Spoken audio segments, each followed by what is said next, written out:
حي على الفلاح.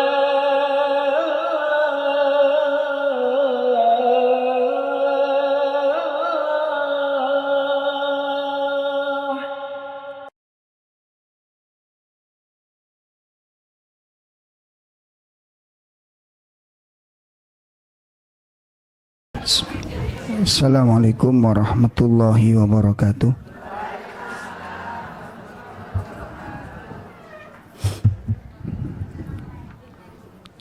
Alhamdulillah alladzi ja'ala asy-syamsa dhiya'an wal qamara nuran wa anzala minas samaa'i maa'a fa akhraja bihi minats thamarati rizqan lakum fala taj'alu lillahi andada wa antum ta'lamun. Asyhadu an la ilaha illallah wahdahu la syarikalah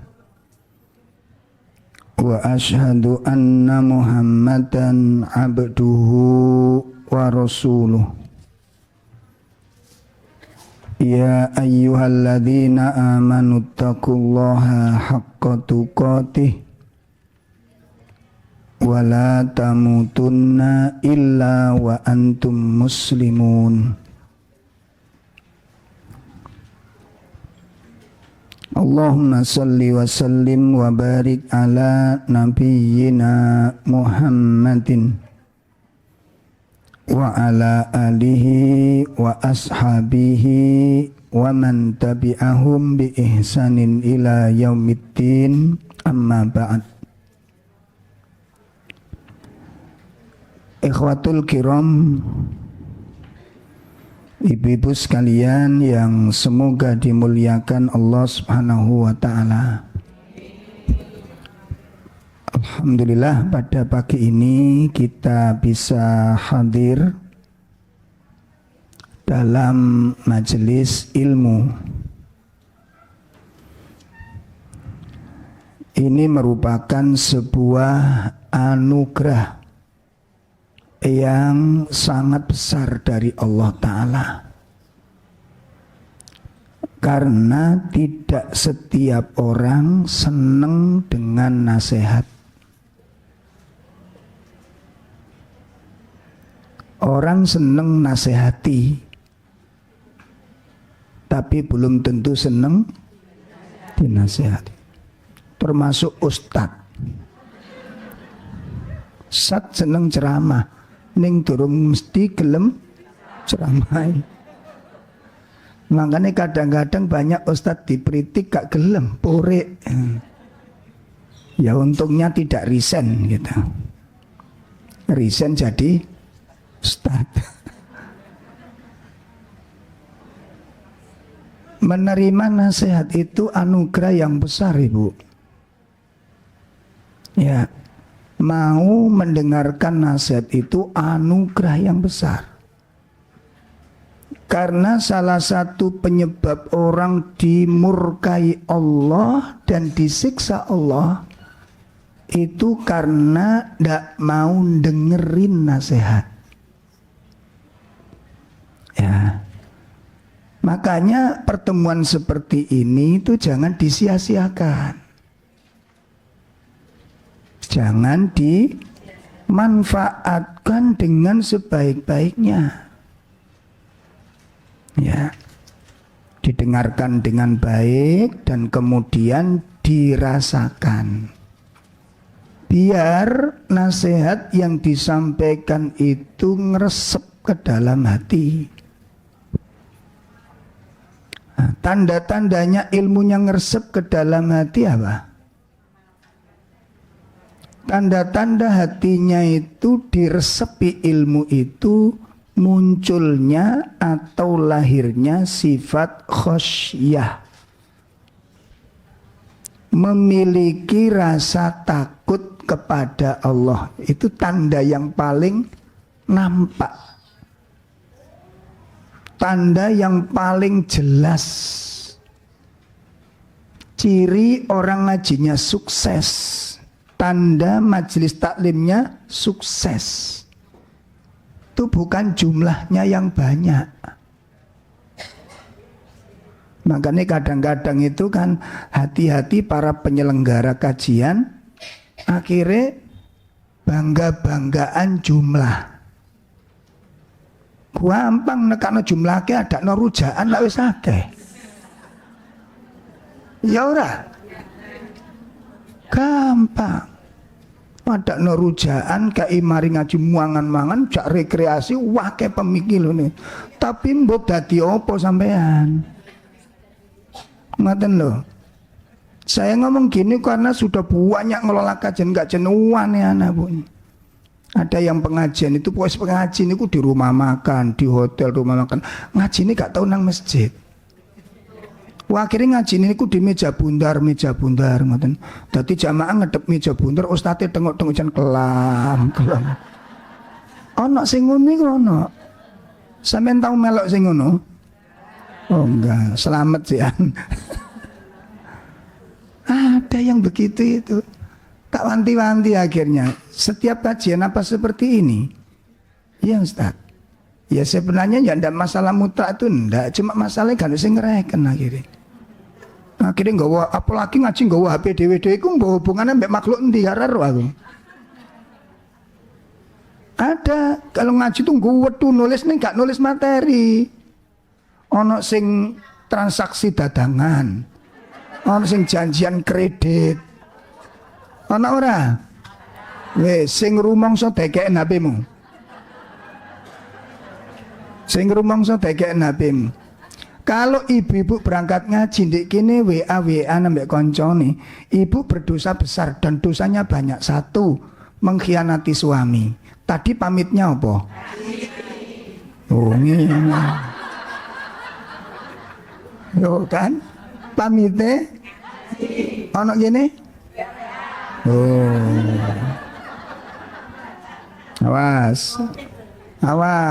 Itu jenengan dosa sudah karena mengkhianati suami. Yang kedua, menipu tetangga. Engko nek mulai takoni tekon ndi Mbak, tekon ndi? Loh. Padahal ini cangkruan. Dan kita berdosa kepada Allah karena melanggar syariat Allah. Mana yang dilanggar? Allah berfirman, wa idza quri'al Qur'an fastami'ulah. Apabila dibacakan firman Allah, maka lan sampean chatting-chattingan apa yang ngrungokno firman Allah. Makanya banyak orang-orang ngaji bertahun-tahun karakternya gak berubah. Ternyata ngajinya kaya ngono kuwi. Ngaji mari ngaji dulu ndelok WA balesi. Saya dulu pengalaman begitu, saiki wis tobat. Saya dulu pengalaman pas ngaji ngeten iki kan sudah janjian sama jamaah. Lho ngene ono sing WA tak balesi titik ku merantak tutuk ndi. Ustaz, apa nanti jadi bisa kepanggih? Tak jawab insyaallah bisa. Apa ya leren? Mboten. Jam pinten Ustaz? Ya tak balesi toh. Ya insyaallah mari ngaji. Sekitar jam 11. Lho Ustaz ngaji di mana? Lho ngono ya. Iki pengalaman. Makanya dekeken HP-mu rungokno ngajine kok manfaat. Nek sampean ngajine model ngono, ana mana sing ketoke ndlomong tapi gak ndelok kopiahe Ustaz. Dicocok nih kopiahe ngono wajahe klambine gak ngono, gak cocok sejen Ustaz. Ana sing ngono, ana sing ngono. Yes. Itu penghalang Makanya kuncinya satu ini aja dulu Bu, sampean perhatikan. Selama saya ikut kajian sudah merasakan rasa takut nggak kepada dosa, itu dulu. Wis iku ae kuncinya, aja akeh-akeh teman-teman. Selama saya ikut kajian di sini ikut, kajian di sini ikut, silakan, nggak masalah. Cuma masalahnya dengan kajian-kajian yang jenengan hadiri, apa sudah punya rasa takut kepada dosa? Apa cirinya? Ngomong sak ngomong hati-hati. Wis gak seneng ngrasani wong. Lho sampeyan sing ngrasani ya istiqomah.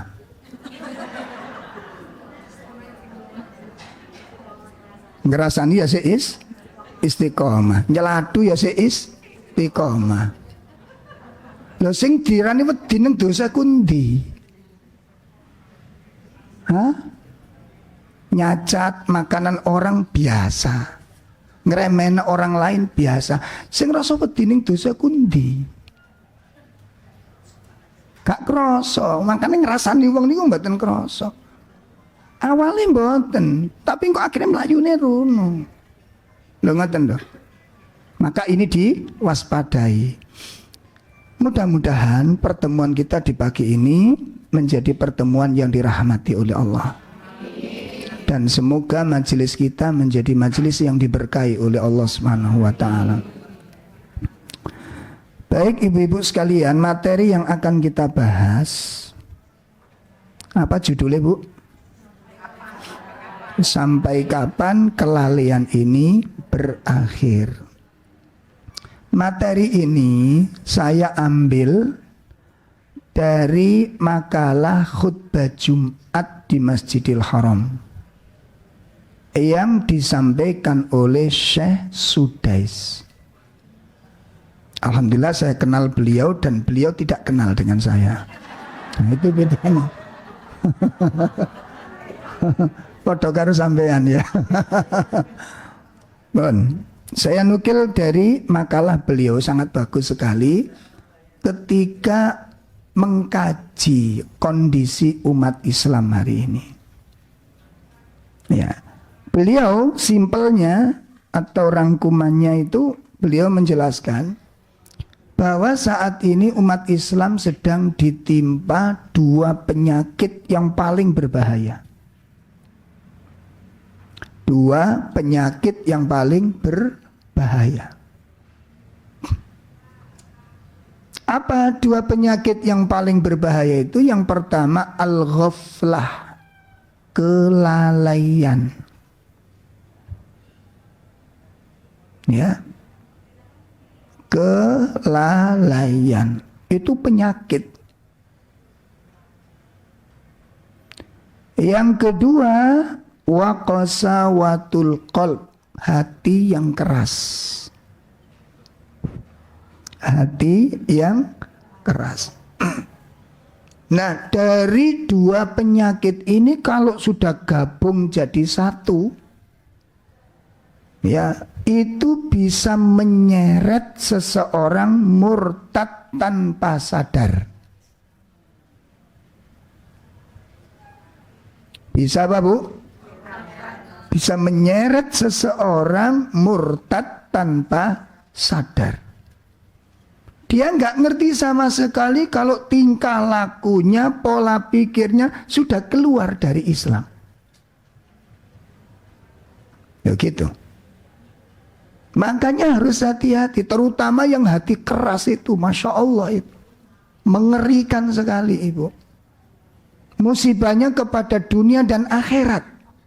Bukan cuma akhirat saja, dunianya pun dia akan hancur dan rusak. Makanya disebutkan oleh Imam Malik bin Dinar, beliau mengatakan, ma duriba abdun bi uqubatin a'dhamu min qaswatil qalb. Ya, kata Imam Malik bin Dinar, tidak ada musibah atau hukuman yang Allah berikan kepada hamba. Tidak ada hukuman atau musibah yang Allah berikan kepada hamba a'dhamu, yang lebih besar, yang lebih mengerikan, min qaswatil qalb, daripada hati yang keras. Artinya apa? Seburuk-buruk hukuman dari Allah kepada hamba itu kalau orang diberikan hati yang keras. Seburuk-buruk hukuman dari Allah. Nah, ngaten. Lah orang yang hatinya keras itu Bu, wangil kandan-kandanan ini. Dadi wong iku cengkal. Judes. Nasihat sulit diterima karena kekerasan hatinya itu. Sehingga dengan kondisi seperti itu banyak orang menghindar darinya itu. Makanya kalau orang yang hatinya keras, walaupun welek kelakuannya, orang no sing wani ngelingno. Coba kalau di RT kita itu ada yang model kados begini, kayak begini, sing ngelingno mesti welehan. Elingno tanggamu moh, elingno dewe. Ya ora. Iya, kenapa? Wedi dicelatu. Wedi dicelatu. Dan itu buruk sekali, Bu. Namun yang paling mengerikan apa? Dia tidak menyangka bahwa kesan itu dari dirinya. Dianggap semua jelek. Makanya dikatakan oleh Imam Malik tidak ada hukuman yang paling mengerikan dibandingkan orang diberikan hati yang, makanya harus berlindung kepada Allah dari ini. Ini musibah yang menimpa kepada umat Islam hari ini. Nah, ibu-ibu sekalian, kelalaian itu merupakan bagian dari penyakit hati yang sangat berbahaya. Ya. Salah satu penyebab Nabiullah Adam alaihi salatu wassalam harus dikeluarkan dari surga. Itu bukan peristiwa kecil itu. Ya, Nabi Adam dikeluarkan dari surga itu bukan peristiwa yang sangat luar biasa. Ya. Itu salah satu sebabnya adalah apa? Kelalaian ini. Lalai dari wasiat yang sudah disampaikan, lalai dari pesan yang Allah berikan. Ini dibuka surat Toha surat 20 ayat 115. Iya.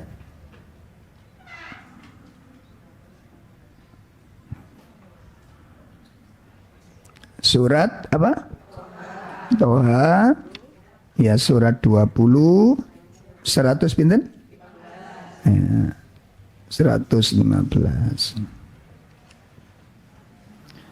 Sambil minta tolong dilihat kanan kiri, kalau bawa pulpen kok menengai. Ah, itu jamin jawil. Ya, dijawil, mbak pengajian gitu ya. Atau kalau jenengan bawa permen, kasih permen dia. Dijawil, kok nggak masih bangun, coba agak keras. Kok menem, talkin. Dioyak-oyak kok sih menengai, talkin. Sudah ketemu? A'udzu billahi minasyaitonir rajim. Walaqad ahidna ila Adama min qablu fanasiya walam najid lahu azma. Iya, ada terjemah? Mohon.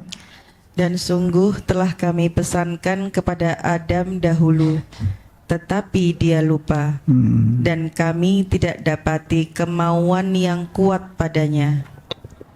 Tuh, ya, lalai itu penyakit. Sungguh kami telah pesankan kepada Nabi Adam sejak dahulu. Artinya sebelum Nabi Adam ditempatkan di dalam surga itu sudah diwanti-wanti oleh Allah. Ya, wa qulna ya Adamuskun antawa zaujukal jannah wa kula minha ragadan haitsu syi'tuma wala taqraba hadhis. Tuh pesannya di sana. Surat apa Ibu? Al-Baqarah. Iya betul. Mbah wis terserah pokoknya. Wis kadung Al-Baqarah. Al-Baqarah ayat 35. Ya, itu pesan dari Allah sebelum Nabi Adam menempati surga. Maka Allah berpesan di sana, wa qulna ya Adam uskun anta wa zawjukal jannah. Adam, tempati surga bersama istrimu. Makan, minum, semuanya yang ada ini. Rogodan, makna rogodan itu melimpah ruah. Namun jangan kamu dekati satu pohon ini. Jangan kamu makan satu pohon ini. Ya, jangan kamu dekati dia. Namun kembali surat Toha ayat berapa tadi? Setelah dipesani demikian rupa, apa kata Nabi? Kata Allah, fanasiya Adam. Fanasiya, maka Nabi Adam lupa dengan wasiat itu dan kami tidak temukan padanya kemauan yang kuat. Apa yang menyebabkan ini? Ada mulqanaah, enggak merasa puas, enggak merasa cukup, selalu merasa itu penyakit yang mengerikan. Pun perhatikan, makanya kalau negeri dipenuhi orang-orang seperti ini, negeri itu akan hancur. Orang-orang yang tidak pernah puas dengan apa yang mereka dapatkan, rusak. Nah, jadi apa yang menyebabkan Nabi Adam tergelincir tadi itu karena dia lupa dengan wasiat Allah. Lupa, fanasiya Adam. Makanya Nabi SAW menjelaskan ketika menafsirkan ayat ini, wonten gini tafsir Al-Qurtubi, beliau mengatakan apa? Fanasiya Adam, fanasiya ibnu Adam. Nabi Adam lupa, maka anak-anak Nabi Adam juga lupa. Kemudian dijelaskan oleh sahabat Ibnu Abbas, apa kata beliau? Fanasiya Adam wasumiyal insan. Nabi Adam lupa, maka dinamakan al-insan. Apa maknanya al-insan? Manusia. Dari kata dasar apa al-insan? Nasia. Nasia artinya apa? Lupa. Makanya manusia dengan lupa.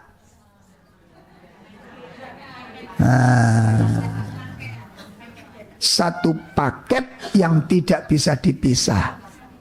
Sehingga disinilah syariat yang namanya ngaji itu harus ojo sampai ditinggal. Kenapa? Obatnya lupa apa? Obatnya lupa apa? Nek wong lali obatnya apa? Dielingno, nek gelem. Ulang kita. Apa setiap orang mau diingatkan? Tuh. Makanya jenengan gelem datang ke pengajian itu sudah tanda-tanda kebaikan. Nek temen.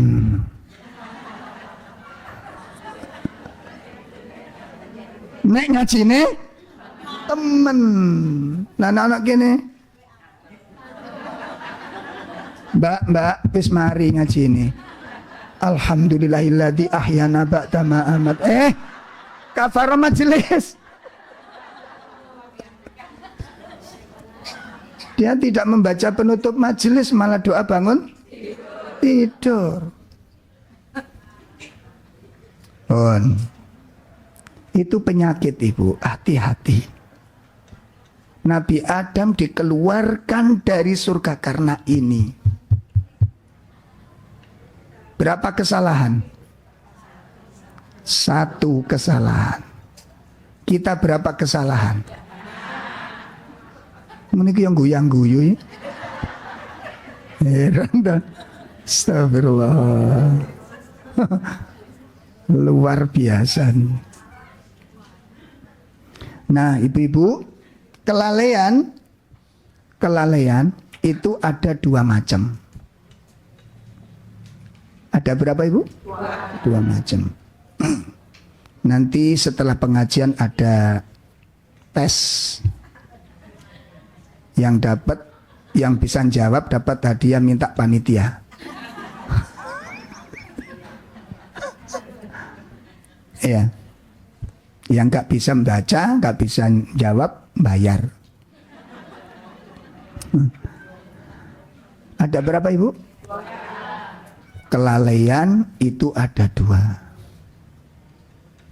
Lalai dengan manusia itu sudah satu paket. Makanya orang berangkat ke masjid nggak sandal lelek, mulai nggak sandal api, ya itu karena lalai. Suami pulang kantor gonceng wong wedok liya, itu karena lalai dia.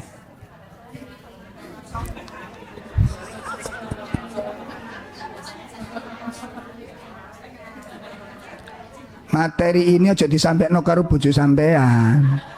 Mbok tiga dalil niki. Kelalaian ada dua. Yang pertama, kelalaian yang diancam dengan dosa. Kelalaian yang diancam dengan dosa. Diancam dengan azab. Allah berfirman di surah 59.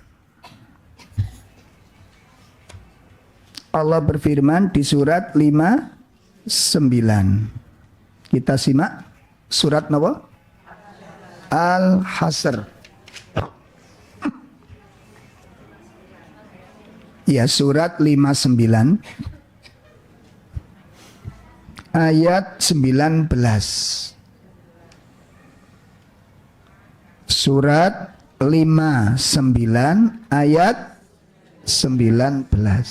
Allah berfirman, A'udzubillahi minasyaitonirrajim. Wala takunu kalladzina nasullaha fa'ansahum anfusahum ulaika humul fasiqun. Iya. Monggo. Dan janganlah kamu seperti orang-orang yang lupa kepada Allah, sehingga Allah menjadikan mereka lupa akan diri sendiri. Mereka itulah orang-orang yang fasik. Nah, tuh. Jangan sampai kamu lupa kepada Allah. Nah, lupa kepada Allah ini maksudnya apa? Lupa dengan amalan-amalan yang Allah wajibkan. Lupa dengan apa Ibu? Amalan-amalan yang Allah wajibkan. Dia lupa dengan itu. Nah, akibat lupa dari amalan yang Allah wajibkan, akhirnya dia tidak mengamalkan amalan tersebut. Dia tinggalkan amalan yang tersebut diwajibkan itu.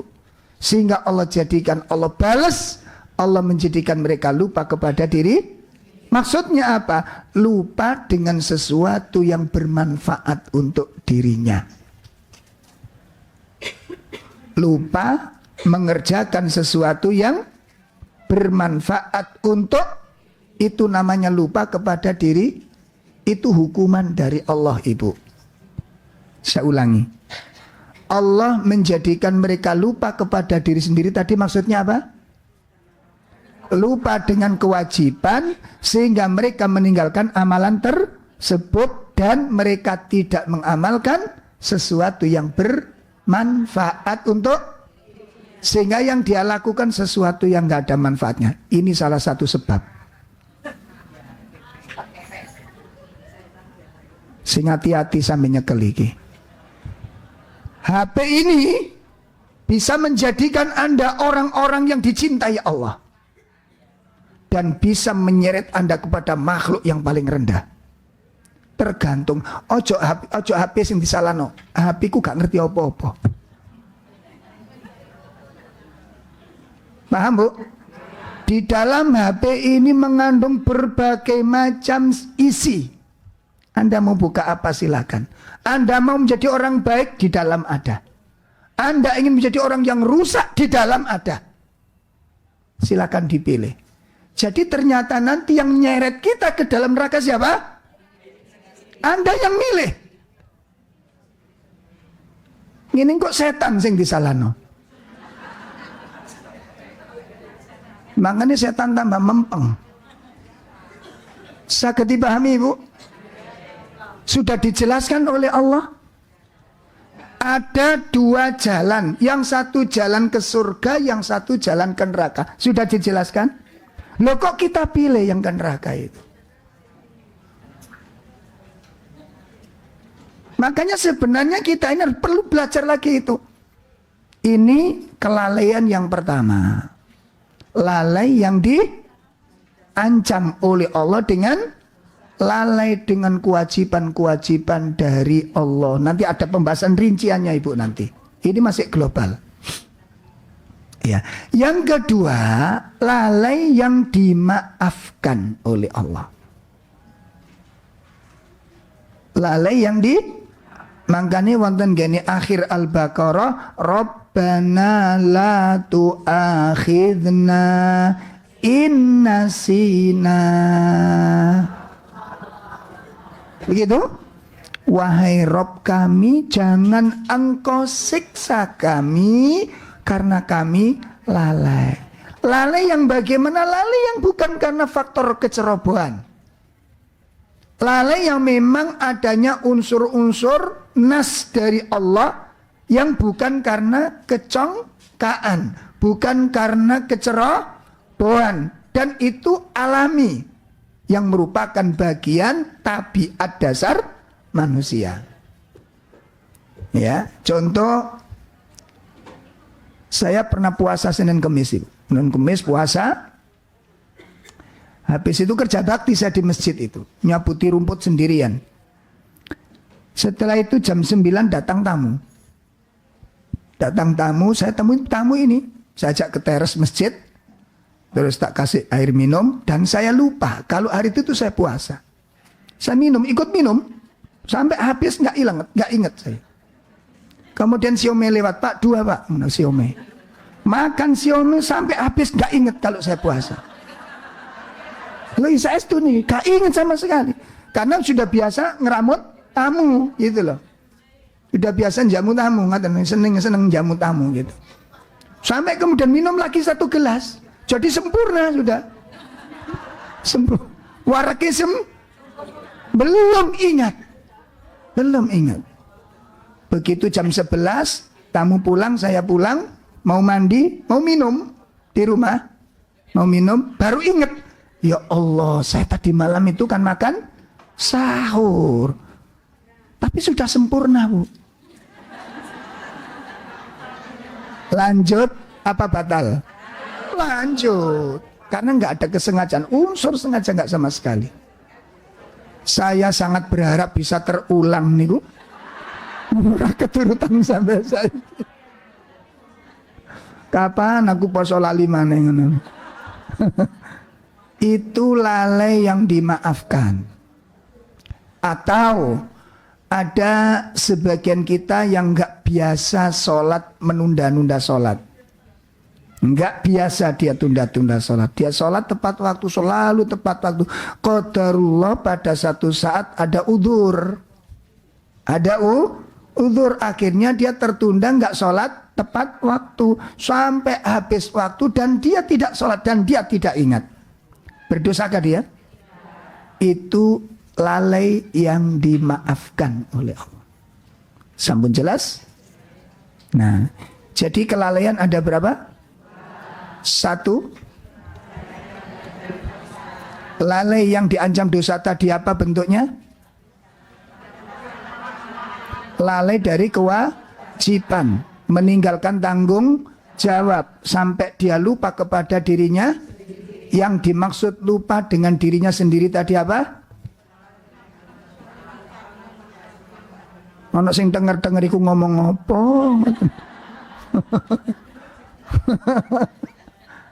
Apa? lupa tidak mengamalkan sesuatu yang bermanfaat untuk insyaallah. Itu kelalaian yang pertama. Lalai yang kedua, lalai yang dimaafkan oleh Allah pun. Nah, adapun bentuk kelalaian-kelalaian yang menjadikan orang terseret kepada pelaku dosa sampai menjadi orang-orang yang fasik, tadi disebutkan wonten gini surat Al-Hasr. Apa sih yang dimaksud ulaika humul fasikun? Fasik itu adalah yakhruju minat ta'ah, orang yang keluar dari ketaatan. Itu fasik namanya. Apa fasik tadi, Bu? Orang yang keluar dari ketaatan. Itu fasik namanya. Nah, kelalaian yang bisa menimbulkan keluarnya orang dari ketaatan dan jadi orang-orang yang fasik, itu kelalaian yang bagaimana? Kelalaian yang diancam oleh Allah, yang menyeret kepada pelakunya menjadi pendosa, yang menjadi pelakunya menjadi orang-orang fasik. Itu ada 4 macam kelalaian.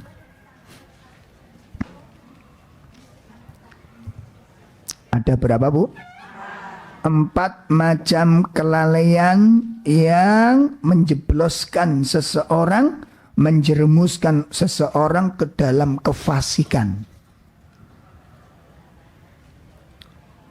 Yang pertama, lalai terhadap Robnya. Lalai terhadap Robnya. Lalai terhadap Allah. Allah Subhanahu wa ta'ala berfirman di surat Al-Infitar, surah Al-Infitar ayat 6. Surat Al-Infitar surat 82 ayat 6, Allah berfirman, ya ayyuhal insanu ma gharraka bi rabbikal karim. Iya, silakan. Wahai manusia, apakah yang telah memperdayakan kamu berbuat durhaka terhadap Tuhanmu yang maha pemurah? Masya Allah. Apa yang menyebabkan kamu sampai kamu berbuat durhaka kepada Allah? Apa yang memperdayamu, yang menyebabkan kamu berbuat maksiat kepada Allah? Apa yang menyebabkan itu? Ya. Nah, ibu-ibu sekalian, kelalaian manusia kepada Allah itu meliputi 3 hal, 3 bentuk. Kelalaian manusia kepada Robnya, kelalaian manusia kepada Tuhannya meliputi 3 bentuk.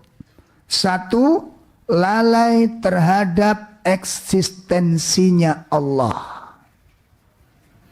1, lalai terhadap eksistensinya Allah. Allah itu sebagai ilah, Allah itu sebagai Rabb, itu dilupakan. Nah, karena lupa dengan masalah ini, lupa bahwa Allah itu ilah satu-satunya, yang kita lafadzkan la ilah, itu pengingkaran, Ibu. Kalimat la ilah itu pengingkaran adanya sesembahan-sesembahan yang, ketika Anda mengatakan la ilah, itu pengingkaran, tidak ada yang berhak diibadahi, nggak ada yang berhak dimintai tolong, nggak ada yang berhak untuk dijadikan tempat bergantung illallah, kecuali nah kalimat la itu la nafyun, lam pengingkaran, gak ada yang berhak. Tapi kenyataannya ada apa enggak? Yang minta tolong kepada selain Allah, minta rezeki kepada selain Allah, minta perlindungan kepada selain Allah. Nah ini contohnya. Jelas? Lalai terhadap eksistensinya Allah. Makanya kemarin ada seorang tokoh ditanya gara-gara ada acara ritual laut. Ritual laut, itu kan unsur kesyirikannya sangat tinggi. Ditanyakan ke tokoh ini, Prof, karena profesor juga ulama dia, ulama profesor pisan, kan wis canggih jan ini. Ditanya gimana hukum acara ini, kok katanya ada yang mengatakan syirik. Jawabnya bagus ya.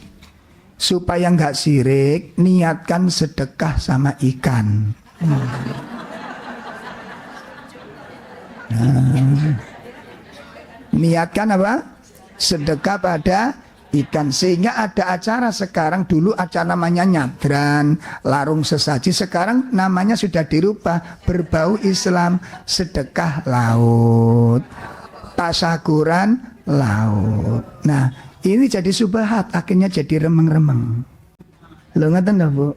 Nah bagaimana Ustadz bantah? Bantahnya gampang.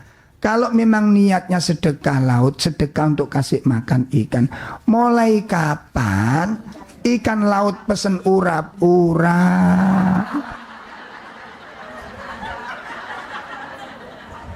Mulai kapan? Wis gak usah dhuwur-dhuwur, gak usah dalil-dalil kesuwe. Jelas? Mulai kapan ikan pindang pesen bergedel? Mulai kapan? Kok kreatif banget nyenengan? Pesen tahu Bali kapan? Ada ikan laut pesen tahu Bali? Ikan laut dikasih makan kocor. Pesen lemper. La haula wala. Kalau memang niatnya makanilah ikan ya dedektor kan gitu. Ngapain harus masak bandeng, balian, eseng-eseng daging, mie goreng, peyek. Astagfirullah, sembuhlah. Terjadi mboten? Wong mengatakan syirik itu aja kok angel toh. Kenapa? Takut dicela, takut difitnah. Dakwah itu Bu nggak harus nyenengno orang. Dititeni ku. Nggak harus cocok dengan orang. Nabi Rasul sekian banyak itu dengan masyarakatnya dicintai apa dibenci? Rasulullah itu manusia terbaik, oleh orang-orang Quraisy dibenci apa enggak? Dibenci. Makanya adapun orang api elek itu tergantung siapa sing ngomong. Supir truk nulis gini, bak truk ini. Saya pas ngaji di Malang itu. Tulisannya api. Menungso iku disebut wong apik tergantung sapa sing ngomong. Tak waca ngene truk niku. Lho nggih mboten? Menungso iku disebut wong apik tergantung sapa sing bener mboten? Tergantung sing ngomong iku seneng gak karo sing diomong iki. Lek ana wong seneng ambek Abdurrauf ditanya, "Ya napa pendapat jeneng Abdul?" Oh, tiyang iso wae sing seneng. Lah sing gak seneng, Pak, nek nurut sampean Abdurrauf muntah turun Abdurrauf niku.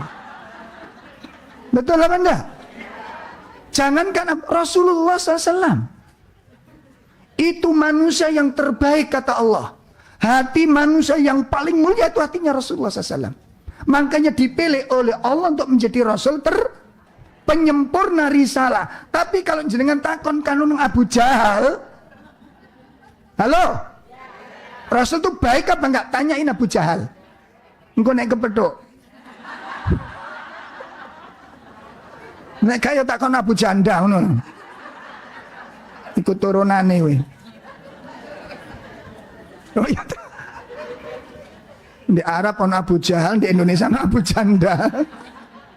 Mudah-mudahan dapat hidayah sebelum kelelep nanti dia. Kasihan gitu kan. Coba kalau orang menurut Abu Jahal Rasul itu baik apa enggak? Makanya yang namanya orang baik itu enggak selalu baik semua orang. Materi yang disampaikan ini sesuai dengan koridor syar'i, bukan nyeneng orang. Kita ini bukan para pendagel gitu loh. Kita ini menyampaikan risa sehingga yang baik sampaikan baik supaya orang selamat. Lah kalau dikatakan baik menurut Allah dikatakan buruk, dan buruk menurut Allah sampai katakan baik, Anda itu menyesatkan. Anda tidak mencintai umat. Paham ini? Lawang itu dibenci Allah kok dikatakan boleh itu loh. Lah berarti kan kita membiarkan orang itu dibenci sama tak pakai dicinta umat. Sakit dipaham? Nah ini yang pertama, lalai kepada Allah. Lalai kepada eksistensinya. Minta tolong kepada Allah subhanahu wa ta'ala. Berlindung kepada Allah subhanahu wa ta'ala. Minta rezeki kepada Allah subhanahu wa ta'ala. Bukan kepada benda, bukan kepada makhluk, bukan kepada Rasul. Rasul sendiri ketika punya kebutuhan minta tolong sama siapa? Lah kok jenengan minta tolong sama Rasul? Lah yuk keliru. Halo? Bon. Itu lalai yang pertama kepada Allah, lalai terhadap eksis. Yang kedua, lalai kepada Allah adalah lalai kepada kewajiban. Nah, Allah sudah menetapkan sholat 5 waktu wajib. Ono sing gak sholat belas, betul? Ono sing sholat sak karepe, gelem sholat maghrib, sholat gak gelem ora. Engko ono sholat maghrib, sholat isya ora. Sholat isya, sholat subuh ora. Subuh, sholat dohor ora. Sak karepe ono sing kaya ngene iki? Ono enggak sing ngene iki? Ada. Saya ngomong itu karena ketemu pelakunya. Sampeyan turun ke masyarakat, ke desa-desa, sampeyan tinggalin lagi. Sampeyan tinggalin nanti. Sampeyan lihat banyak ibu. Nah, ngaten. Makanya ini harus dipahami, sholat tidak boleh ditinggalkan dalam segala keadaan. Long sampeyan kadang-kadang ngiring-ngiring manten wis ora sholat kok. Ayo cok ngaku ngono.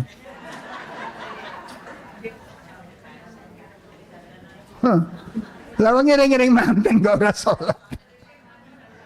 Oleh ndelet jadwalnya kurang pas. Ada kan begitu? Sampai pas adzan niku lho acara nuntun manten dituntun, ya Allah, iki pas adzan lho, Bu. Ya gak leren ngono kuwi. Lho niku muslim lho. Muslim, Ibu. Adek male sakniki ana pemandune klunu kuya widodaren. Astagfirullah. Wis aku pesen jenengan nek duwe hajat ojo dipasno karo jam salat. Piye kok oleh diberkahi Gusti Allah, ngoten lho. Kasihan anak-anak panjenengan nanti. Jelas? Nah, wanita wajib jilbab. Bukan sunnah, ini bukan budaya Arab. Yang mewajibkan Allah dan Rasulnya. Ya, yang mewajibkan Allah dan wonten gini Al-Quran surat 33 ayat 59. Coba dibuka. Sunnah apa wajib? Apa ini ku budaya Arab jilbaban niku? Karena ada ulama mengatakan, ulama Indonesia loh ya, kalau jenengan mengikuti mazhab Syafi'i malah cadar wajib, Ibu. Mazhab Syafi'i cadar. Jenengan buka tafsir Jalalain, ojo jalan lain. Ada yang punya tafsir Jalalain? Itu tafsir ulama Syafi'iyah. Saya punya soalnya. Buka nanti surat 33 ayat 59. Imam As-Suyuti mengatakan wajib bercadar atas mazhab Imam Syafi'i. Oh gitu. Cuma ulama yang lain tidak mengatakan wajib, namun lebih utama. Itu khilaf kalau cadar. Kalau jilbabnya hukumnya wajib mutlak. Kalau jenengan sudah balik, kalau belum balik tidak apa-apa. Kan ada ibu-ibu yang ngomong anak kecil-kecil kalau belanja ke Indomaret sore itu, anak kecil usia 2 tahun, 3 tahun dipakai jilbab, bagus, lucu, menarik. Ibu sing ora.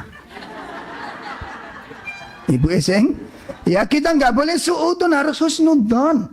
Mungkin anaknya sudah balik,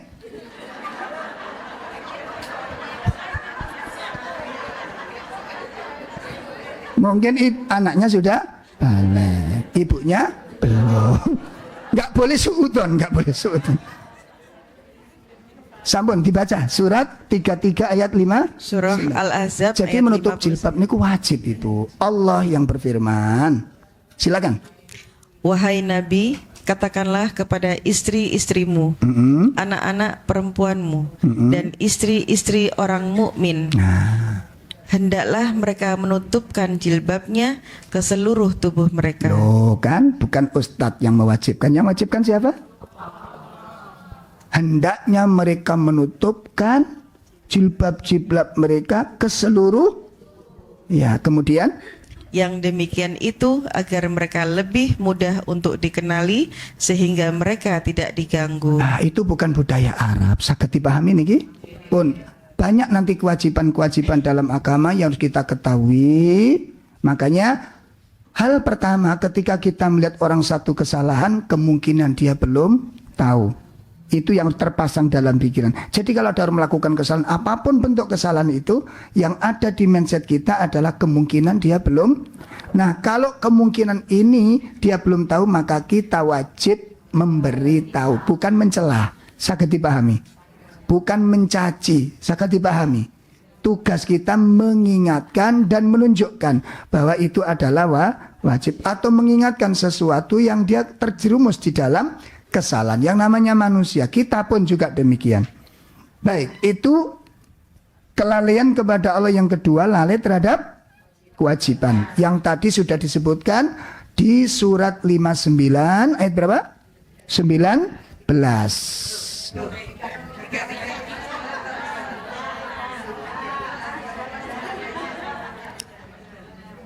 Yang lupa dengan kewajiban tadi,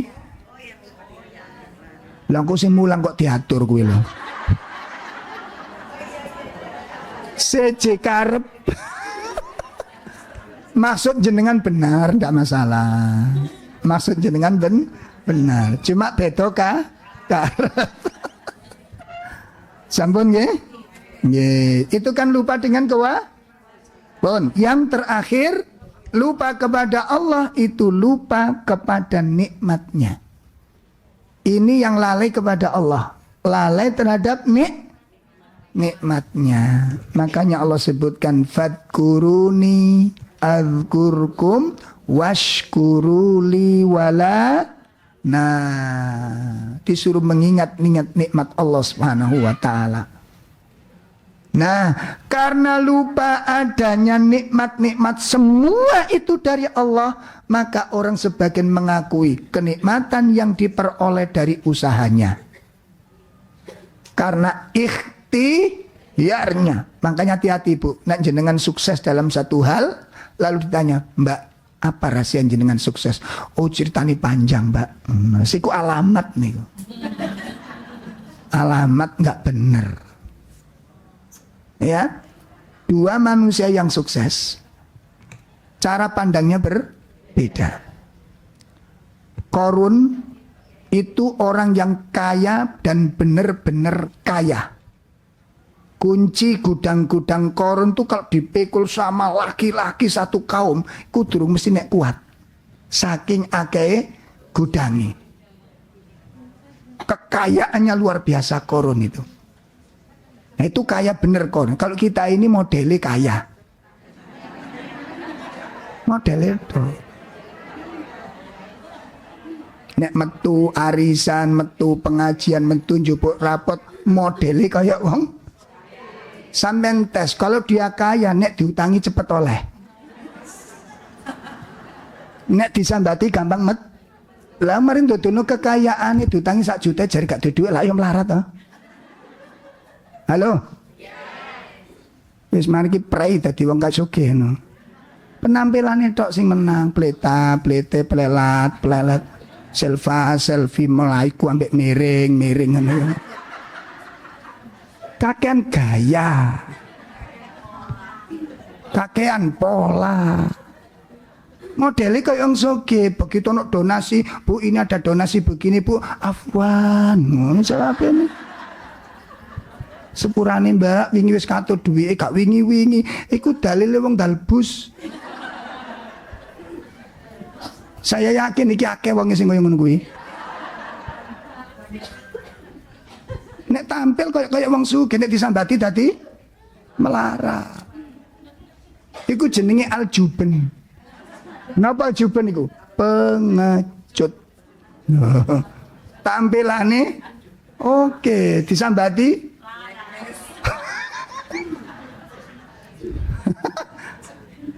langsung darah rendah. Don. Korun ketika ditanya konsep kesuksesan apa jawabnya? Itu karena ilmu yang aku miliki. Beda dengan Nabi Sulaiman. Ketika ditanya apa kunci kesuksesannya, Nabi Sulaiman mengatakan hadza min fadli rabbi liyabluwani. Luar biasa. Ini karunia dari Allah semua, bukan karena hebatnya tim saya, bukan. Hadza min fadli rabbi, langsung dikembalikan kepada sang pemilik dan sang pemberi, dan ditempatkan kesuksesan itu ujian. Itu dahsyat cara berpikirnya. Sampun, ini kelalaian yang pertama, lalai terhadap Allah. Ada berapa tadi? 1, lalai terhadap eksistensinya Allah sebagai ilah, sebagai Rob, ditinggalkan. Akhirnya muncul perbuatan syirik. Yang kedua, lalai kewajiban, akhirnya menjadi orang durhaka dan maksiat. Yang ketiga, lalai kepada akibat lalai daripada nikmat, hilangnya syukur dan hilangnya sikap ujub. Munculnya sifat ujub, menyandarkan kesuksesan kepada dirinya. Pun itu kelalaian yang pertama yang dialami oleh banyak manusia. Semoga Allah menolong kita dan selamat dari kelalaian ini. Kelalaian yang kedua, kelalaian tentang tujuan utama hidup. Kelalaian tentang tujuan utama hidup. Kita diciptakan Allah itu ada tujuan utamanya. Ada tujuan utamanya, yakni untuk beribadah kepada Allah. Nah, ini perlu dikupas. Mahiyal ibadah. Apa sih yang dimaksud dengan ibadah itu supaya kita nggak keliru. Sebab sampai hari ini masih banyak umat Islam yang memahami ibadah itu sebatas ritual. Sholat, ngaji, puasa, zikir, ya, hanya sebatas itu. Ibadah di dalam Islam itu, Bu, sangat amat luas maknanya. Disebutkan di dalam kitab Khud Aqidatak. Khud Aqidatak. Apa yang disebut ibadah itu? Al-ibadah hiya ismun jami', mencakup segala sesuatu. Mencakup segala sesuatu. Minal aqwal wal af'al, baik itu perkataan maupun perbuatan. Ya, baik perkataan maupun perbuatan. Yuhibbuhullah, yang dicintai oleh Allah. Wa yardah, dan yang Allah ridhoi. Tuh, mencakup segala sesuatu, baik ucapan maupun perbuatan yang dicintai Allah dan yang diridhai Allah. Jadi maknanya luas. Maknanya sangat luas. Ibu menyapa tetangga. Bu, assalamualaikum. Biasanya kalau menyapa tetangga pakai salam apa? Halo? Salam. Yes, kula percaya mawon. Padahal aslinya ya arang-arang. Ya, mengucapkan salam itu sebuah ibadah yang sangat besar. Ibadah apa? Dengan lisan. Mengingatkan kajian, jangan lupa nanti ada kajian. Jangan lupa pula bawa catatan, Lur. Biasanya kan Lur, esok apa Lur? Kan ngono biasanya. Iku kengangguran. Bon. Jadi luas maknanya ibadah itu. Mana ibadah sangat, sehingga nanti kalau orang tidak bisa ibadah yang satu, itu bisa ibadah dengan ibadah yang lain. Kan cakupannya sangat luas, Ibu. Cakupannya sangat luas dan tidak terbatas oleh tempat, tidak terbatas oleh kondisi, tidak terbatas oleh situ. Ibu masuk kamar mandi itu full pahala. Kalau masuk kamar mandinya menggunakan satu, masuk dengan 2 kaki. Oh, kaki kiri. Bukan 2 kaki ya? Oh, bukan. Ya, Fabir. Kenapa kok ibu masuk kaki kiri? Kenapa Anda kok menggunakan kaki kiri masuk kamar mandi? Ittiba Rasul. Karena Rasul mengajarkan demikian. Ibadah jenengan. Terus baca doa. Bismikallahumma amutu wa ahya. Makanya gak metu-metu. Lawang turu ning jero.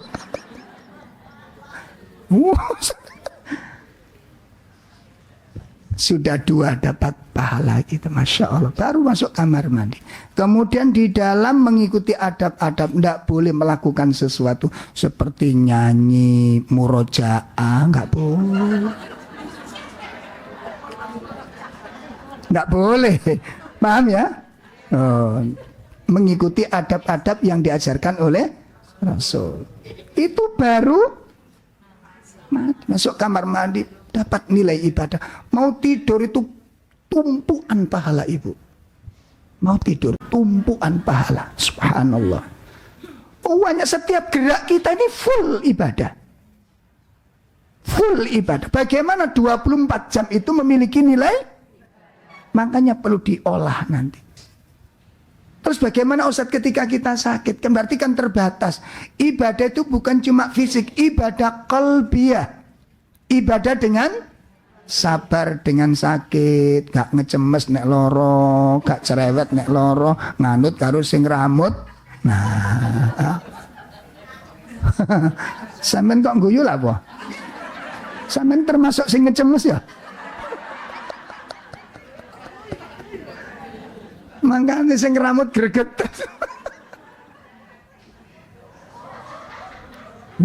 Sing mburi geger. Astagfirullah, astagfirullah. Oh, ini nikmat sekali hidup ini nanti, Bu. Capek, orang ngurus capek itu nikmat. Letih, lelah, lesu, nikmat semuanya. Kenapa? Itu semuanya nggak sia-sia di pandangan Allah Ta'ala. Itu kalau kita kasih di atas ilmu itu. Jelas, Ibu? Makanya nggak usah gampang mengeluh, nggak usah cerita ke teman-teman. Masya Allah, umbah-umbahku wakai percuma. Sampai cerita itu gak akan diewangi ya.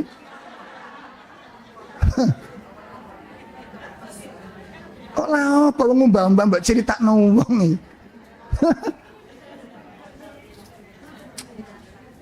Makanya aja kemalan ada di wong ini. Di manajemen dikasih ilmu nanti dijalani, Bu. Masya Allah. Ya. Makanya ini penting ada materi-materi tentang mengolah rumah tangga itu.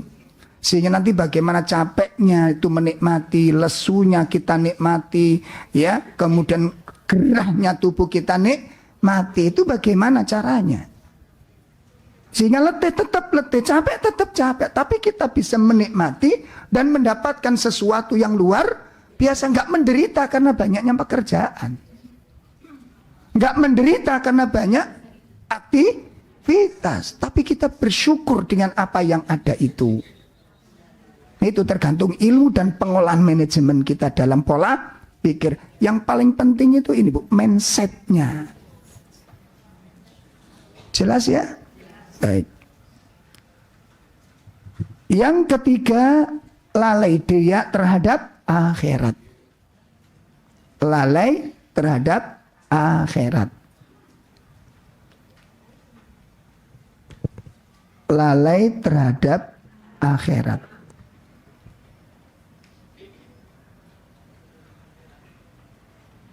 Kematian itu bukan akhir segalanya. Kematian bukan akhir segalanya. Kemudian yang keempat, lalai dengan kehidupan ini akan berakhir. Mestinya nomor 3 tadi ya. Bisa dipindah. Jadi yang nomor 3, lalai terhadap kematian. Lalai terhadap kematian.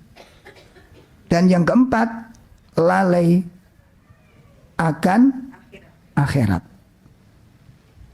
Nah, karena ini dilalaikan, maka menghabiskan waktu dengan kesia-siaan. Pun camkan baik-baik. Kemarin sudah kita bahas pertemuan-pertemuan yang sebelumnya itu. Tentang kematian. Tentang apa? Sudah kita bahas pertemuan beberapa abad yang lalu itu. Iya bundanya. Oh 2023, Masya Allah. Iya, beliau sering menghubungi saya, Bu, lah kodarul jadwal saya nggih rati padat gitu, tadi mboten saged hadir. Ini kemarin ini menculik jadwalnya di Al-Hikmah ini kita. Jadi pagi ini di Al-Hikmah saya. Akhirnya kita minta, alhamdulillah diizinkan qadarullah di Al-Hikmah juga ada acara. Pun. Nah, jadi kehidupan lupa dengan kematian itu bahaya. Ada 3 bahaya. Ada 3 bahaya. Orang lupa dengan kematian diberikan 3 musibah oleh Allah. Sebagaimana disebutkan oleh Imam Ad-Daqqaq rahimahullah ta'ala. Imam Ad-Daqqaq rahimahullah ta'ala berkata, man nasiyal mauta usiba bithalatha. Barang siapa yang lupa dengan kematian, dia akan diberikan 3 musibah oleh Allah. Ingat-ingat ini. Apa 3 musibah tersebut? Yang pertama, taswifut taubah. Menunda-nunda taubat. Coba tanya pada diri sendiri. Tanya pada diri sendiri, kenapa saya tidak segera berubah untuk lebih baik? Kenapa saya tidak segera merubah, meninggalkan yang buruk? Kenapa? Karena kita yakin kematian masih jauh. Betul Ibu? Kenapa kita tidak segera bertobat dan minta ampun kepada Allah atas dosa-dosa kita? Karena kita yakin umur kita masih panjang. Itu kesalahan yang paling fatal. Imam Al-Ghazali rahimahullah ta'ala mengatakan, al-maut la yahtasu bimaridhihi. Kematian itu bukan karena sakit. Dadi nek kula mbek sampean gak lara aja rumangsa aman dari kematian. Kisah-kisah kematian tanpa sakit sudah banyak terjadi, boten? Kenapa tidak bisa kita ambil pelajaran, Bu? Kalau nanti sore meninggal sudah siap? Insya Allah siap, betul? Kesendirian di alam kubur, sendirian siap? Sudah betul-betul siap materinya? Bekalnya? Bukan main-main loh, Bu. Serius kematian itu. Alam kubur bukan dongeng, tapi peristiwa nyata yang akan kita alami. Dan para ulama itu menangis kalau melihat orang kematian, bukan kematiannya yang ditangisi. Khawatir kalau bahannya kurang. Imam Sa'id Ibnul Musayyib menyiapkan kematiannya itu selama 40 tahun tidak pernah meninggalkan sholat jamaah. Selama 40 tahun tidak pernah tertinggal sholat. Dalam rangka apa? mempersiapkan kematian. Seperti itu. Kita siapnya dengan apa? Sedekah sudah maksimal?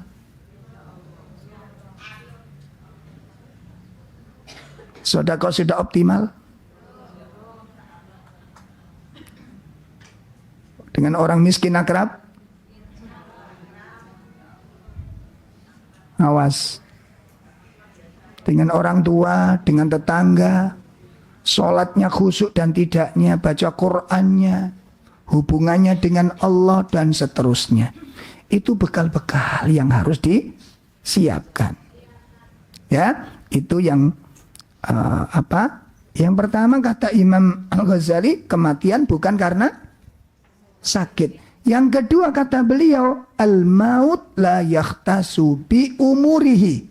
Kematian bukan karena umurnya. Kematian bukan karena enggak mesti tua. Enggak harus tua kematian itu. Maka ini musibah yang pertama bagi orang yang lupa dengan kematian. Nah, jadi musibah yang pertama bagi orang yang lupa dengan kematian apa? Menunda-nunda. Yang kedua kata Imam Ad-Daqqaq, musibah yang kedua wakas lul ibadah, bermalas-malasan di dalam beribadah. Ini musibah yang Allah timpakan kepada orang-orang yang lupa dengan kematian, bermalas-malasan dalam ibadah. Yang ketiga, musibah yang ketiga bagi orang yang lupa dengan kematian adalah adamul qanaatul qalb, tidak memiliki rasa qanaah, enggak pernah puas. Kita sudah dikasih waktu kurang lebih 10 sampai 11 tahun untuk bermain-main. Tidak diberi kewajiban agama, tidak diberi beban syariat. Itu ketika masih kecil sampai usia balik. Kita merdeka, kita nggak dicatat, dosanya nggak dicatat, nggak sholatnya pun nggak dicatat. Jadi kita bebas. Masa-masa itu memang untuk bermain. Makanya anak kecil itu dunianya dunia bermain, ngaji ya bermain, sholat ya bermain. Memang dunianya begitu. Ternyata kita nggak cukup sampai di situ. Setelah remaja lanjut lagi bermainnya. Setelah dewasa ternyata lanjut lagi. Apa kata para ulama, Ibu?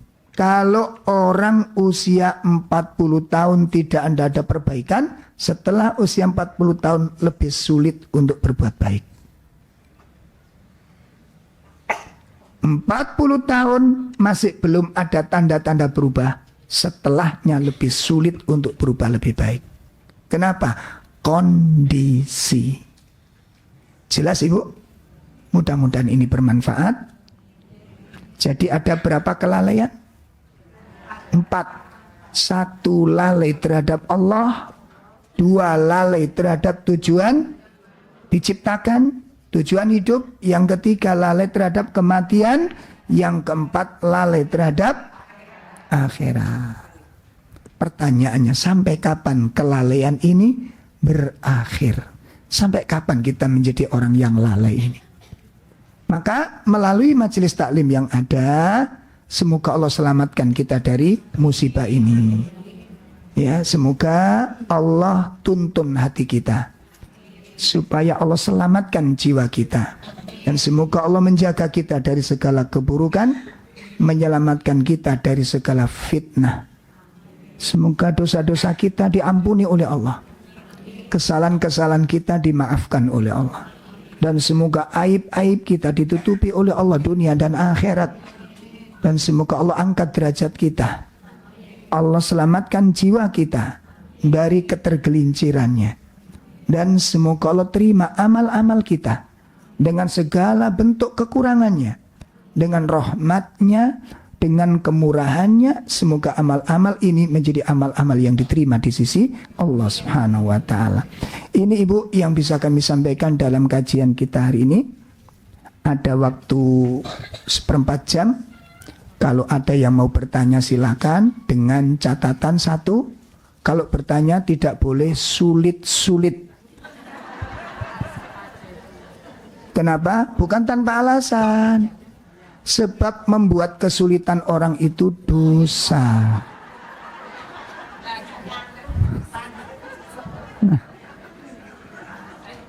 Iya, kalau yang nanya yang harus yang mudah-mudah saja. Iya, silakan Bunda. Terus yang kedua, syarat bertanya jangan banyak-banyak. Nggak boleh bertanya banyak karena memberi beban orang itu juga dosa. Ya mohon mic-nya dibantu Bunda. Nggih. Silakan, monggo.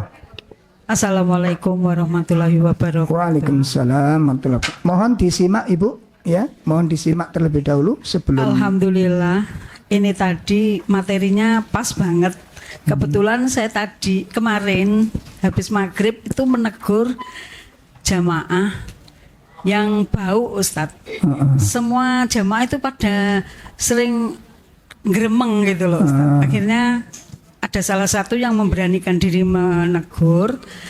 Nah, terus saya menimpali, mungkin rambutnya ibu yang dipotong karena dari baunya menyengat sekali ya. Oh enggak, saya habis keramas. Akhirnya saya beranikan diri, mencoba mencium mukenanya. Ternyata bau, oh dari sini. Apakah ini, akhirnya kan geremeng-geremeng semua. Apakah ini termasuk gibah ya Us? Mohon maaf ya, itu apakah benar cara saya seperti itu? Oh nggih. Matur suwun Ustaz. Baik, barakallah. Menegur itu satu amalan yang baik karena termasuk bagian dari memperbaiki suatu kesalahan. Hanya saja perlu mungkin dipoles ya, jangan sampai di depan umum mungkin, atau mungkin kalau ada nomor WA dijabri, jangan di grup. Nah, itu menjaga kehormatan seseorang dan perasaan. Jadi tetap etika harus dijaga. Jelas ya? Ada dulu Bu, ngapunten ya. Ojo kresek-kresek. Nanti dulu sebentar. Ngapunten. Di Sidoarjo pernah ada kasus ya, ada ibu-ibu baru. Makanya saya selalu ingatkan, kalau ada teman-teman yang kelihatan baru ngaji, sambutlah dengan cara yang baik. Ojo dipandang sebelah mata. Kayak dajjal kalian. Ya, sambutlah dengan hal yang baik sehingga dia merasa tentram. Coba kalau ibu melihatnya dengan wajah sinis karena kekurangan penampilan, kurang syar'i katakan. Jelas? Namanya kan sudah tasatamik. Ketika kita melihat orang yang mungkin melakukan suatu kesalahan, mindset pertama di sini apa? Mungkin orang ini belum tahu, itu konsep itu. Sehingga ini perlu disikapi. Kalau ibu melihat itu dengan cara yang baik, kemudian disapa, apalagi disapa itu jauh lebih bagus. Yang belum kenal kenalan gitu loh. Ibu dari mana? Kelihatan baru ketemu ya? Oh ya Bu, baru ketemu. Alhamdulillah. Di sini ada kajian rutin, tunjukkan dengan wajah yang bagus, dengan penampilan yang bagus, dengan cara yang bagus. Besok jenengan WA dia, Bu, jangan, kalau bisa ada waktu, ini ada kajian. Begitu melihat tulisan dan nomor jenengan, yang terekam pertama itu wajah panjenengan. Paham? Tapi kalau jenengan ada yang ketus, kemudian mencureng, ngising gak ngising podo ae, metenteng ngono. Senyum gak ada, sinis. Terus jenengan WA, Bu, jangan lupa ya besok ada kajian. Kira-kira yang dibayangin apa kira-kira? Wajah jenengan. Loh betul Ibu. Yang digambarkan Masjid Al-Falah udah serem sudah kelihatannya. Makanya saya bilang apa? Jadilah orang, kalau orang ketemu Anda itu kecanduan ketemu Anda itu bagaimana? Ya, intinya di sini menjaga adab-adab dan etika itu sangat penting. Nah, satu hari di Sidoarjo itu pernah ada ibu-ibu itu baru ngaji kayaknya. Saya lihat itu baru ikut kajian wali murid kan itu ceritanya. Terus ada ibu-ibu rombongan itu dia ingin ikut gitu loh. Dia ingin ikut. Halo? Aku tak ngomong dhisik rek. Tak tinggal turu sampean kok. Paham ya? Nah, qadarullah jilbabnya tuh dikesai Bu. Dikesai ya, kerudung zaman dulu itu loh. Kayak Mbak Tutut. Kan gitu nah. Gitu. Dia pakai kudung itu dia nggak ngerti kok. Awam betul awam. Nah begitu masuk ke pengajian ibu-ibu langsung eksekusi sudah. Nah apalagi yaitu tadi parfum, ya parfumnya menyengat banget. Lalu dikata ibu baru ya? Iya, ibu pakai parfum ya? Iya, itu sama dengan zina ibu. Hadisnya ada itu? Ada, memang benar. Cuma etikanya nanti ya dijaga. Akhirnya ibu yang dikatakan begitu tobat ibu sudah langsung tobat, nggak mau ngaji lagi sudah.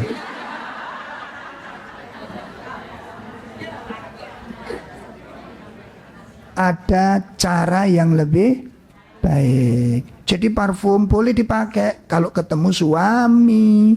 Jangan ke masjid nanti imamnya ngeleleng. Jelas? Jelas? Jangan. Bu, beda lho bu. Irungi wong wedok karo irungi wong lanang beda. Nek uringi wong wedok bau parfum laki-laki yang dibayangkan suaminya. Engko bojoku tak kekno parfum gini. Tapi nek wong lanang sing ambu parfum wong malah lali sing wedok. Lho ngono lho. Lho, paham mboten jenengan? Lho paham mboten? Lho gitu, makanya sing hati-hati. Jelas? Dadi nek wong wedok ambu parfum wong lanang enak sing dieling-eling sing lanang. Wong kok tak tukok ning ngene suamiku iki kok cocok kok enak gitu yang dibayangin suaminya. Lah nek sing wong lanang ambu parfum wong wedok malah lali bojone. Lah yo repot. Nggih, jadi caranya saja Bunda nggih, caranya yang bagus. Sing penting kita tidak menghakimi. Taklim, takrif dulu baru tahkim. Kita jangan menghakimi dulu sebelum beritahu. Yang seringkali menghakimi sebelum memberi tahu dan bikin orang betah. Bedakan antara mencela dengan menasehati. Sakit dipaham? Baik, begitu Bunda nggih. Mudah-mudahan jadi amal jenengan. Jangan kapok mengingatkan orang. Karena itu menjadi amal soleh buat panjenengan. Ada lagi? Iya. Jangan sulit-sulit.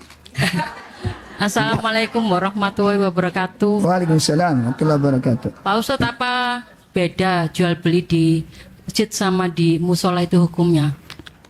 Musola masjid itu sebenarnya nggak ada istilah aja ibu. Kalau di Saudi itu nggak ada musola.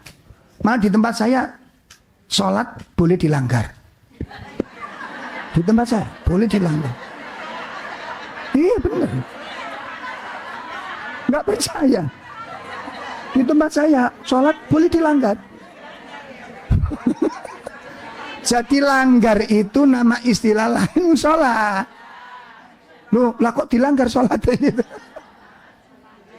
Nah, jadi itu istilah. Kalau di Saudi itu semuanya masjid. Hanya saja istilah masjid jamek untuk Jumat. Nah, ada bukan masjid untuk Jumatan. Itu masjid jamek namanya kalau bahasa fikihnya. Istilahnya nggak ada beda. Kalau di Indonesia kan ada musola, ada surau, ada langgar tadi. Nah, itu beda-beda istilahnya begitu. Padahal intinya apa sih yang dimaksud masjid itu? Masjid itu fi'il makan, jadi tempat sujud. Dari kata-kata sajada yasjudu masjidan, gitu loh. Jelas ya? Jadi intinya sama. Jadi kalau ada larangan jual beli di masjid, ya di musola juga tidak, termasuk pesen Gojek. Oh.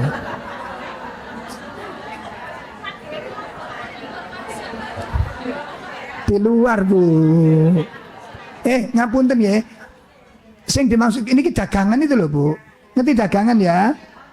Online. Nah itu nggak boleh karena apa? Yang dilarang itu transaksi.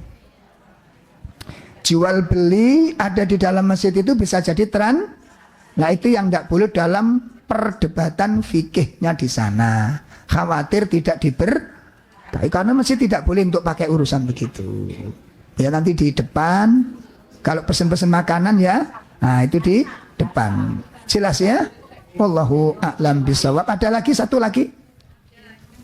Ya, silakan Bunda. Ustadz, saya mengenal salah satu orang yang baik sekali Ustadz. Yeah. Dia kaya Dia baik sekali, orangnya sabar, sahabatnya banyak dan suka sekali beramal. Masya Allah. Nggih. Cuman dia itu males ngaji, Ustaz. Dia selalu datang ke kajian begini. Yang dia merasa males itu adalah baca Quran. Dia selalu bilang, saya ini kalau baca Quran kok males sekali gitu. Jadi dia jarang-jarang baca Quran, tapi amalnya yang lain tuh banyak. Jadi bagaimana Ustaz menurut Ustaz itu? Pertama, Allah memberikan keistimewaan orang itu tidak sama. Satu, Allah memberi keistimewaan orang itu tidak sama. Ada kalanya punya kemampuan Qur'ani luar biasa, 1 hari sampai 2 juz, gak tahu infak belas. Anak gak? Anak kene wangi ya anak. Teko wangi.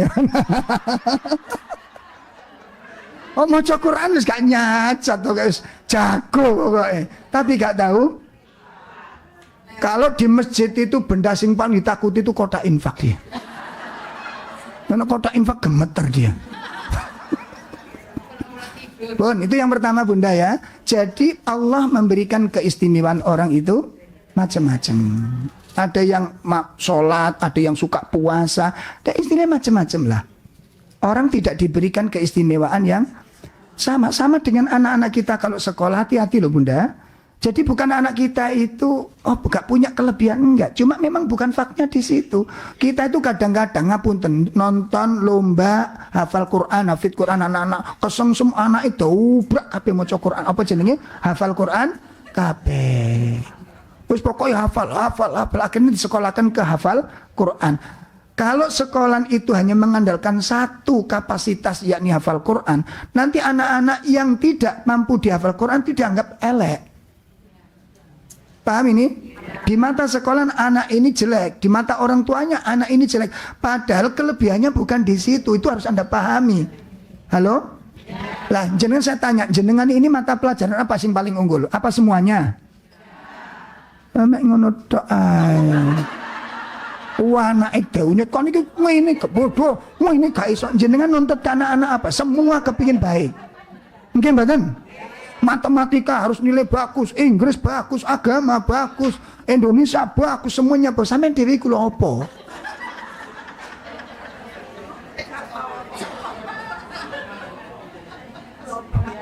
Bener Bu. Saya baru paham begini Bu, karena kita punya sekolahan dan di sekolahan kami tidak mengunggulkan hafiz Quran. Apa nilai keunggulan anak ini? Sampai ada mapel semuanya nggak nyantol sama sekali. Orang tuanya stres. Oh Pak Ustadz, ternyata apa? Kelebihannya pada psikologisnya. Dia kalau disuruh anak nakal gitu, anak nakal, didukno anak ini langsung kutuk sudah. Oh winter kalau ngedem-dem anak tengkar itu. Ayo mas, onar tungkaran siap lu ngoten. Tapi pelajaran beleng kabeh Bu. Coba bayangkan. Nah, makanya panjenengan kudu ngerti anakku ini di mana letak kelebihannya. Ojo daunyet kayak kunir. Wis pokoke kudu itu privat no di LBB macam. Sampeyan dhewe kuwi iso apa? Apa semua mata pelajaran jenengan nguasai? Enggak toh. Pun Bunda ya, itu satu bahwa orang tidak diberi kelebihan yang sama. Memang bisa jadi bisa diberikan karunia yang besar itu nikmat dari Allah. Namun tidak semuanya demikian. Kayak saya bisa mungkin bidang materi saya tazkiyatun nufus. Mungkin dalam bidang warisan nggak pinter saya, tapi kalau nerima waris seneng. Nah itu. Kalau bahas warisan gak iso aku. Gak iso. Tapi nanti kayak warisan seneng.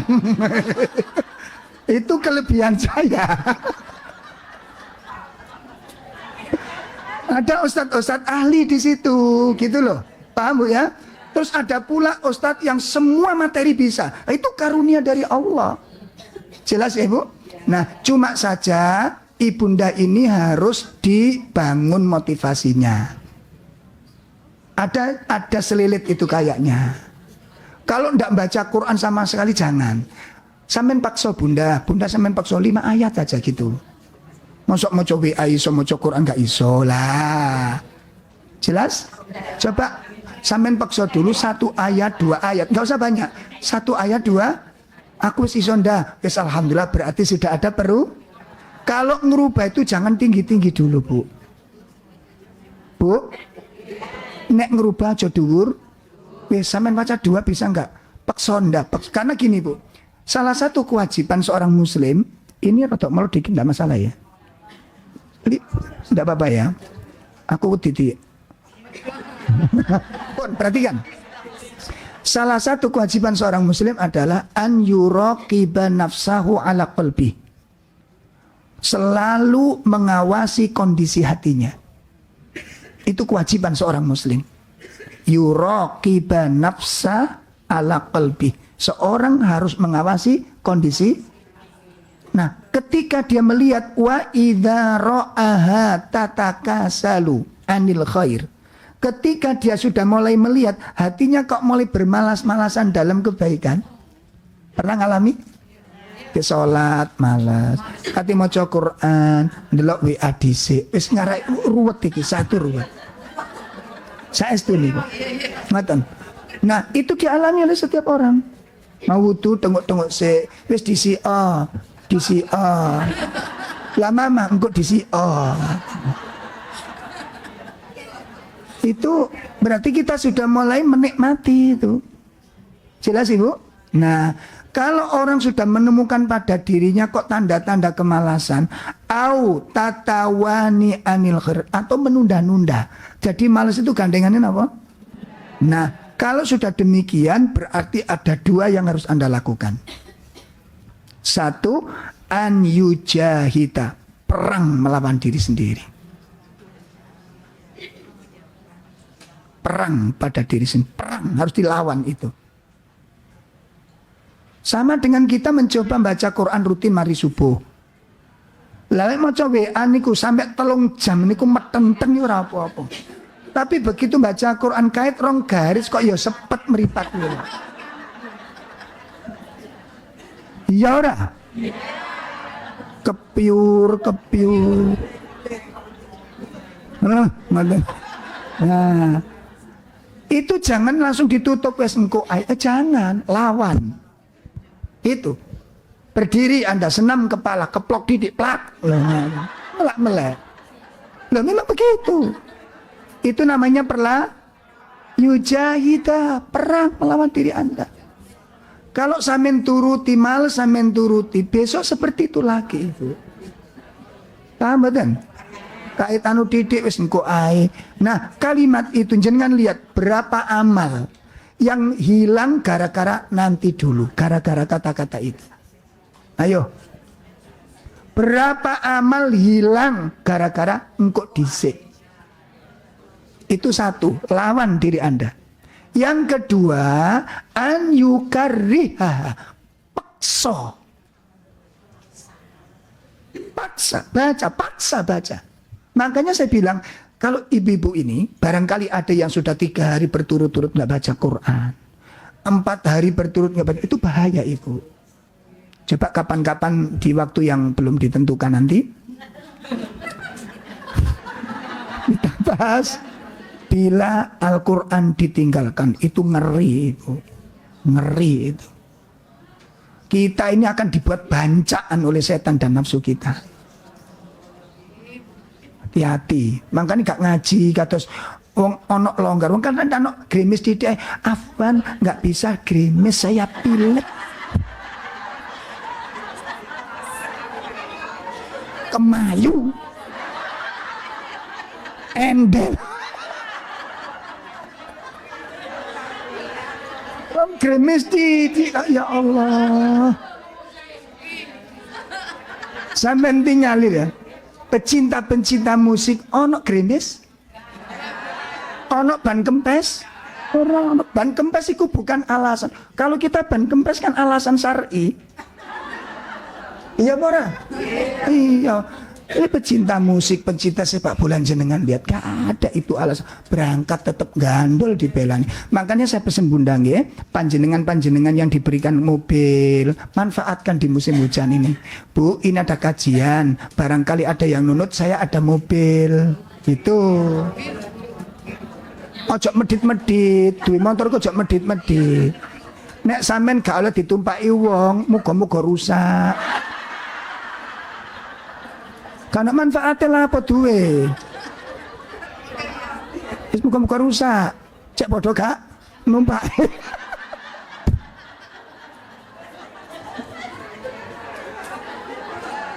Saya sampean duwe ngono ana manfaatnya apa? Ana manfaatnya apa? Apa difungsikan kalau punya nggak ada manfaatnya itu? Tawarkan ke jamaah, itu akan menjadi sesuatu yang luar biasa nanti. Jelas ya? Nah, begitu Ibu ya. Jadi tolong diperhatikan dengan baik tadi. Coba Bun, coba antum baca 1 ayat aja dulu, 2 ayat. Bisa nggak? Loh, kalau 2 ayat bisa, rutinkan. Lah nanti kalau udah rutin jenengan pantau ya, jenengan kunjungi, coba sampai tambah lagi 2 ayat. Nggak usah banyak-banyak kalau ngelatih begini. Dan sudah berubah 2 ayat itu sudah luar biasa. Berarti sudah ada hargai sekecil apapun perubahan itu. Itu cara mendidik anak-anak juga dulu. Oh niku sholat ya, wis gelem sholat iku wis bersyukur. Benahi setelahnya. Hargai setelahnya sekecil apapun kebaikan yang dilakukan. Itu termotivasi nanti Ibu. Jelas ini? Suami nggak pernah sholat tiba-tiba sholat, ngipi apa ya? Sampe niku yang kok tungaren sesajen. Jarno alhamdulillah, mudah-mudahan dapat hidayah. Meni siapno sarungi lho, ngeten lho.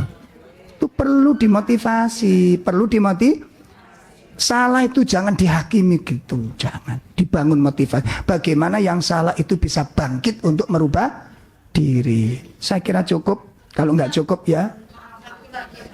Ya nopo niki panitia? Nggak apa-apa. Nah, aku tergantung panitia. No. Monggo, Ini monggo. urgent Pak Ustadz. Iya. Assalamualaikum Pak Ustadz. Kalau semua nanti urgent bingung. Untuk transaksi tadi di dalam masjid itu kan nggak boleh ya. Terus gimana kalau transaksinya itu untuk kajian? Buku-buku kitab yang kita mau masuk ini kan kajian, itu kan di luar kan ada menyediakan buku kajian. Ya, kalau memang itu nanti ada nilai jual beli, maka diusahakan di ruangan tersendiri. Di luar Upayakan di ruangan di luar ya? Artinya gini, ada ruangan kan? Banyak ruangan apalagi. Nah, itu tinggal gini loh, Bu. Kita hati-hati. Karena larangan transaksi jual beli kan sudah jelas fikihnya. Coba nanti ditanyakan kepada ahli-ahli yang di sini. Nah, gimana transaksi jual beli di masjid termasuk apa saja? Karena kan ada ruangan ini pakai sholat apa enggak. Nah, kalau enggak ya bukan bagian. Boleh artinya. Dalam? Oh, makanya itu tanyakan kepada ahlinya. Di sini kan ada ahli fikih tuh biasanya. Nah, itu coba tanyakan. Wallahu a'lam bishawab. Puas tidak puas kita akhiri.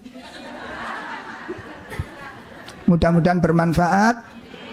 Semoga Allah Ta'ala menjadikan kita orang-orang yang istiqomah. Subhanakallahumma wa bihamdika asyhadu an la ilaha illa anta astaghfiruka wa atubu ilaik. Assalamualaikum warahmatullahi wabarakatuh.